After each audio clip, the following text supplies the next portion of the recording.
تو حضور صلی اللہ علیہ وسلم اصحاب صفہ کی طرف جا رہے تھے تو مکہ میں کچھ بدماش ایسے تھے جو فقط یہ سوچ رہے تھے کہ حضور کو پریشان کیا جائے.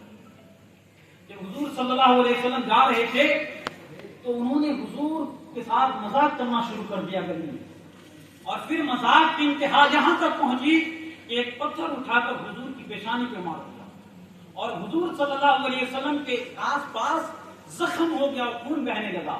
نبی کریم صلی اللہ علیہ وسلم اٹھ کر جواب بھی نہیں دیے اور چلے گئے اور خانہ کعبہ کے پاس بیٹھ کر نماز پڑھنے لگے اور سجدے میں سر رکھ کر رونے لگے اور روتے جا رہے ہیں.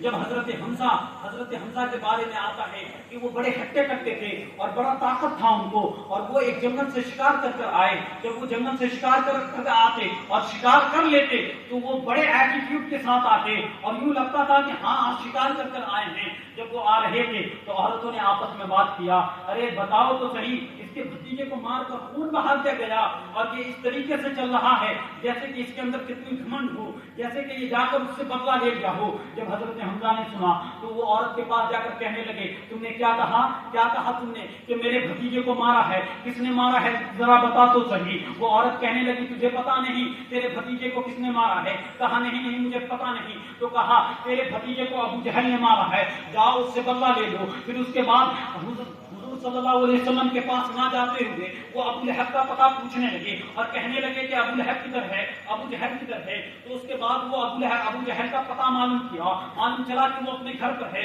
وہ وہاں گئے اور اپنی تلوار کے نیام کے پیچھے والے حصہ سے ابو جہل کی پیشانی پر مارا اور مارتے یہاں ان کے ڈیمیج کر کے خون نکال دیا. اور اس کے بعد کہا, تم میرے بھتیجے کو مارتے ہو اور کیا سمجھتے ہو کہ میرے بھتیجے کو مار کر اس کا کوئی رہتا نہیں, اس کا کوئی ساتھ دینے والا نہیں. اگر تم ایسا سوچتے ہو تو سن لو, وہ میرا بھتیجا ہے. اگرچہ میں نے ایمان قبول نہیں کیا ہے لیکن محمد کا ایک قطرہ بھی بہ جائے گا تو میں اس کے قطرہ کا حساب لے لوں گا.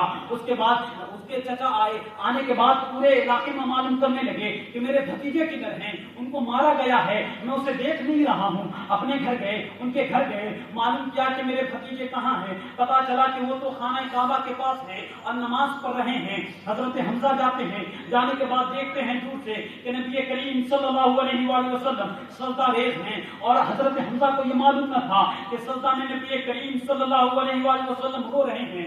حضرت حمزہ پاس جاتے ہیں, کہتے بھتیجا تجھے کیا ہوا, اپنے سر کو سجدہ سے اٹھا اور دیکھ تیرا چچا تیرے لیے بدلہ لے کر آ گیا.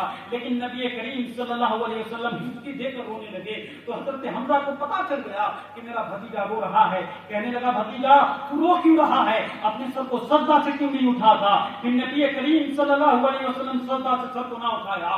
حضرت حمزہ نے اپنے ہاتھ سے حضور کے بازوؤں کو پکڑ کر کھڑا کیا. جب دیکھا تو نبی کریم صلی اللہ علیہ وسلم کی آنکھیں مبارک, داڑھی پوری بھیگی ہوئی تھی اور خون بھی نکل رہے تھے, آنسو بھی نکل رہے تھے. اور نبی کریم صلی اللہ علیہ وسلم نے کہا, چچا آج میری ماں زندہ نہیں ہے, آج میرا باپ زندہ نہیں ہے, تو میں مکہ کی گلیوں میں یوں مار کھاتا نظر آ رہا ہوں. قسم خدا کی اگر آج میرا باپ زندہ ہوتا تو وہ بھی مجھے مار کھانے نہیں دیتا. اگر آج میری ماں زندہ ہوتی تو میں یوں خانہ کعبہ میں پڑا نہیں رہتا بلکہ ماں کی گود میں جا کر روتا. تو حضرت حمزہ نے کہا, بیٹے تم رو کیوں رہے ہو, تمہیں تو معلوم ہونا چاہیے کہ میں تمہارے لیے بدلہ لے کر آ گیا ہوں. تو حضور صلی اللہ علیہ وسلم نے کہا, چچا بات اصل یہ نہیں کہ تم جا کر بدلہ لے دو, بلکہ میں تو بدلہ لینے کے لیے نہیں بلکہ میں تو لوگوں کو اللہ سے ملانے کے لیے آیا ہوں. کیا ہی اچھی بات ہوتی کہ چچا آپ بدلہ نہ لے